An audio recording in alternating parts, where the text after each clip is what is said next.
Hi hello friends, welcome back to the channel. ரொம்ப நாள் கழிச்சு ஒரு லாங் வீடியோ போஸ்ட் பண்ணுறேன்னு நினைக்கிறேன். இது வந்து ஒரு குட்டி மீல் பிளானிங்க்கு ஹெல்ப்ஃபுல்லாக இருக்கும். நீங்கள் வந்து நிறைய பேர் ஒர்க்கிங் விமனாக இருப்பீங்க, ஆல்சோ ஹோம் மேக்கர்ஸாக இருப்பீங்க.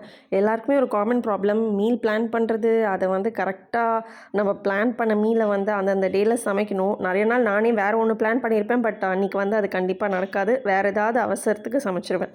ஸோ இதில் வந்து இந்த வீடியோவில் நான் வந்து ஒரு quick meal planning with few tips share பண்ணுறேன். கண்டிப்பாக உங்களுக்கு யூஸ்ஃபுல்லாக இருக்கும்னு நினைக்கிறேன். நீங்கள் நம்ம சேனல் ஃபர்ஸ்ட் டைம் பார்க்குறீங்கன்னா சேனல் மறக்காமல் சப்ஸ்கிரைப் பண்ணிட்டு பாருங்கள். லஞ்சுக்கு வந்து ஹனி சில்லி கோபி, அதுக்கப்புறம் ஜீரா ரைஸ், தால் வந்து பண்ணுறேன். இந்த ஹனி சில்லி கோபிலாம் கிக்கினால தான் பண்ணுறோம், இல்லைனா எங்களுக்கு வந்து அவ்வளோவா அந்த டிஷ் பிடிக்காது. ஏன்னா அது கொஞ்சம் ஸ்வீட்டாக இருக்கும். கிக்கிக்கு வந்து இந்த ஹோட்டல்லலாம் சாப்பிட்டா அவனுக்கு கொஞ்சம் அந்த ஃப்ளேவர் பிடிச்சிருக்கு, வீட்டில் ட்ரை பண்ணேன்.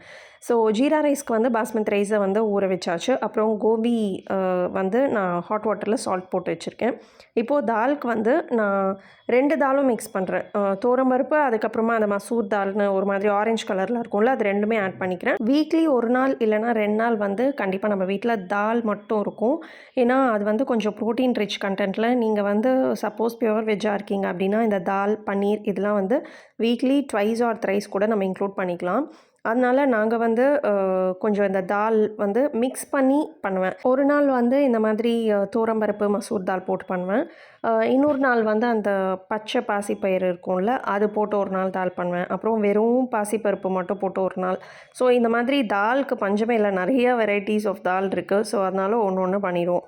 இப்போ வந்து அதுலேயே கொஞ்சமாக தக்காளி, வெங்காயம் இதெல்லாம் மட்டும் ஆட் பண்ணி குக்கரில் விசில் போட்டிருக்கேன். மஞ்சள் பொடி, உப்பு மட்டும் தான் இருக்குது. அது கூட வேறு எந்த மசாலாஸும் ஆட் பண்ணல. அந்த தடுக்கா கடைசியில் தாளித்து போடுவோம்ல, அப்போ வந்து நான் ஆட் பண்ணிப்பேன்.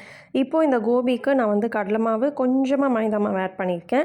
இதில் வந்து அந்த காலிஃப்ளவர் வந்து நம்ம தண்ணியில் வச்சுருந்தோம்ல, அதை எடுத்து நல்லா வடிகட்டிட்டு இதில் வந்து நம்ம ஆட் பண்ணிக்கலாம். காலிஃப்ளவர் வந்து 5 மினிட்ஸ் அந்த உப்பு போட்ட தண்ணியில் நான் வந்து குக் பண்ணியிருந்தேன். இதில் மசாலாஸ் வந்து கொஞ்சமாக கரம் மசாலா, பெப்பர் பவுடர், அதுக்கப்புறமா நம்ம ஆஸ் யூஷுவல் என்னென்ன ஆட் பண்ணுவோமோ காரப்பொடி, மஞ்சள் பொடி, கொஞ்சமாக தனியா பொடி, உப்பு இதெல்லாம் போட்டுக்கலாம். இது வந்து நான் மேரினேஷனுக்காக ஒரு 10 மினிட்ஸ் அப்படியே மேரினேட் பண்ணி வைக்கிறேன்.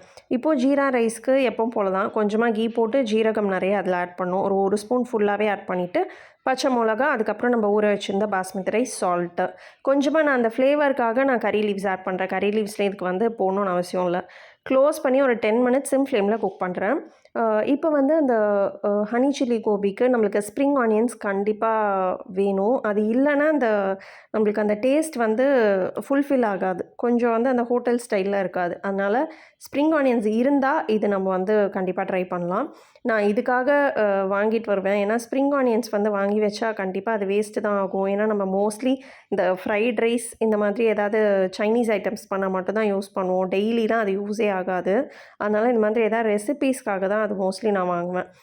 இப்போ வந்து அதை நல்லா சாட்டே பண்ணிவிட்டு கொஞ்சமாக பட்டரோ ஆயிலோ போட்டு அது கூட நான் வந்து எல்லா சாஸும் ஆட் பண்ணிக்கிறேன். சாஸ்லாம் ஆட் பண்ணும்போது நம்மளுக்கு வந்து ஒயிட் பெப்பர் இருந்ததுன்னா இதோட ஃப்ளேவர் கொஞ்சம் நல்லாயிருக்கும். பிளாக் பெப்பர் கூட யூஸ் பண்ணலாம், பட் ஒயிட் பெப்பர் வந்து அந்த ஸ்மெல்லும் நல்லா கொஞ்சம் டிஃப்ரெண்ட்டாக கிடைக்கும். கார்ன்ஃப்ளவர் வந்து இதில் கரைச்சி விட்டுட்டு, ஏன்னா அது திக்னஸ்க்கு கொஞ்சம் யூஸ்ஃபுல்லாக இருக்கும். இப்போது இந்த தாலுக்கு வந்து நான் கொஞ்சமாக ரெட் சில்லி பவுடர், அதுக்கப்புறம் தனியா பவுடர், அப்புறம் ஜீரகம், கடுகு மட்டும் போட்டு தாளிச்சிடுறேன். இது வந்து ஏதாவது ஸ்வீட் சாப்பிட்ணுன்னு கொஞ்சம் கிரேவிங்காக இருந்தது. அதனால் டக்குன்னு குயிக்காக பண்ணுறது இந்த ரவா கேசரி தான். எனக்கு அவ்வளோவா பிடிக்காது, இருந்தாலும் சீக்கிரமாக பண்ணணுன்னா இது பண்ணி விட்ருவேன். ஸோ ஹனி சில்லி கோபிக்கு வந்து அந்த கோபி கிரேவி ரெடி ஆனதுக்கப்புறம் ஃப்ளேம் ஆஃப் பண்ணும்போது நம்ம வந்து ஹனி ஒரு ஸ்பூன் மேலே லைட்டாக நம்ம ஆட் பண்ணோன்னா சூப்பராக இருக்கும். இது கண்டிப்பாக ட்ரை பண்ணி பாருங்கள் பிடிச்சிருந்ததுன்னா.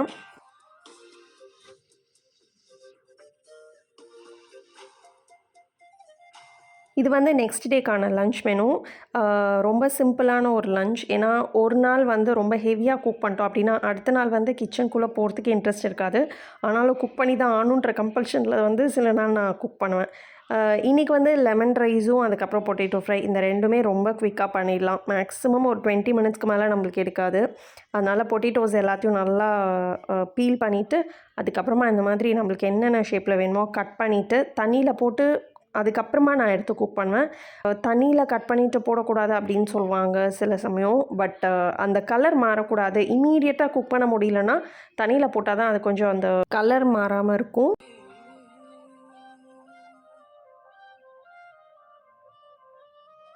லெமன் ரைஸ்க்கு தேவையான லெமனோட ஜூஸ் வந்து நம்ம எடுத்துக்கலாம். இதெல்லாம் முன்னாடியே பண்ணிவிட்டு அதுக்கப்புறம் நான் குக்கிங் ஸ்டார்ட் பண்ணுவேன். கொஞ்சம் ஃபாஸ்ட்டாக பண்ணிடலாம் அப்படின்ட்டு. இப்போ வந்து லெமன் ரைஸ்க்கு என்னென்ன வேணுமோ ஆஸ் யூஷுவல் நம்ம கடுகு, ஜீரகம், அப்புறம் கறிவேப்பிலை, உளுத்தம்பருப்பு, கடலைப்பருப்பு எல்லாம் போட்டு கொஞ்சமாக வந்து நான் அந்த பீனட்ஸ் ஆட் பண்ணியிருக்கேன். அது நல்லா ஃப்ரை பண்ணி கிரன்ச்சி ஸ்டேஜ்க்கு வந்த உடனே லாஸ்ட்டில் மஞ்சள் பொடி, அதுக்கப்புறம் ரைஸ் ஆல்ரெடி குக் பண்ணி வச்சுருந்தேன், லெமன் ஜூஸ், சால்ட் இது எல்லாத்தையும் போட்டு ஒரு வாட்டி மிக்ஸ் பண்ணினோன்னா சூப்பராக லெமன் ரைஸ் வந்து ரெடி ஆகிடும். ரொம்ப குவிக்கான ரெசிபி இது. அதனால் இதெல்லாம் லஞ்ச் பாக்ஸ்க்கு பேக் பண்ணி கொடுக்குறோனாலும் ஈஸி. ஆனால் இதோட காம்பினேஷன் கண்டிப்பாக பொட்டேட்டோ ஃப்ரை இல்லைனா அந்த சேப்பங்கிழங்கு ரோஸ்ட் இருக்குல்ல, இதுதான் வந்து கொஞ்சம் செட் ஆகும் லஞ்ச் டைமுக்கு சாப்பிட்டா கூட. ஸோ இது கூட வந்து கர்ட் ரைஸும் கொஞ்சமாக பண்ணியிருந்தேன். ஏன்னா கிக்கிக்கு வந்து கர்ட் ரைஸ் பிடிக்கும். உங்கள் வீட்டில் கிட்ஸ் இருந்தாங்கன்னா ஈவினிங் ஸ்நாக்ஸாக என்னென்ன கொடுப்பீங்கன்ட்டு கமெண்ட்டில் ஷேர் பண்ணுங்கள். அதுவும் வந்து நான் குக் பண்ணிவிட்டு அதுக்கப்புறமா நான் வந்து வீடியோவாக ஷேர் பண்ணுறதுக்கு ட்ரை பண்ணுறேன். நிறையா பேருக்கு அது கண்டிப்பாக யூஸ்ஃபுல்லாக இருக்கும்.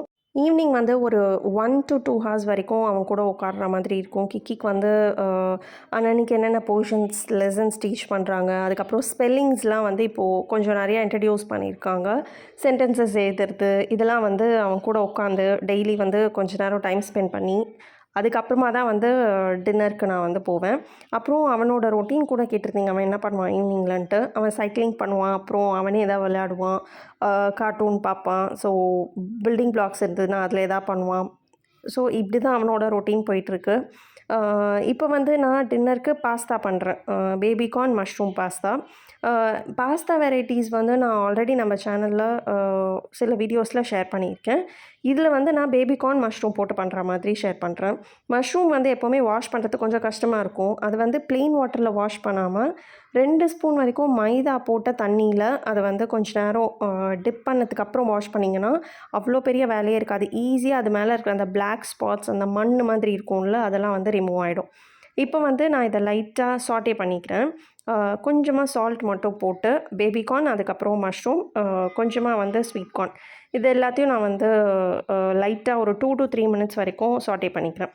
அப்புறமா அதே பேனில் பட்டர் போட்டு நல்லா பொடியாக சாப் பண்ணி வச்சுருக்கிற கார்லிக், அதுக்கப்புறமா கூட வந்து நம்மளுக்கு கோதுமை மாவு இல்லைனா மைதா மாவு ஒரு ஸ்பூன் வரைக்கும் ஆட் பண்ணி கொஞ்சம் கூட கட்டியே இல்லாத மாதிரி நம்ம வந்து பால் விட்டு மிக்ஸ் பண்ணிக்கணும்.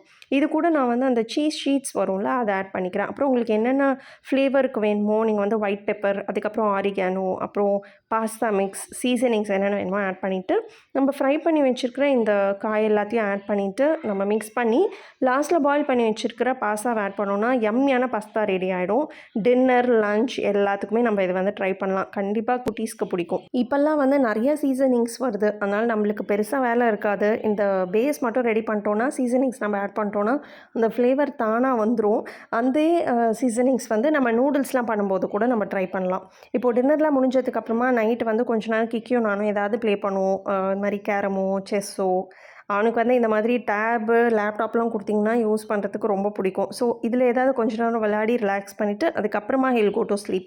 So that's it. நம்ம எண்ட் ஆஃப் த வீடியோக்கு வந்துட்டோம். தேங்க்யூ ஸோ மச் ஃபார் வாட்சிங். இவ்வளோ நேரம் நீங்கள் பார்த்ததுக்கு.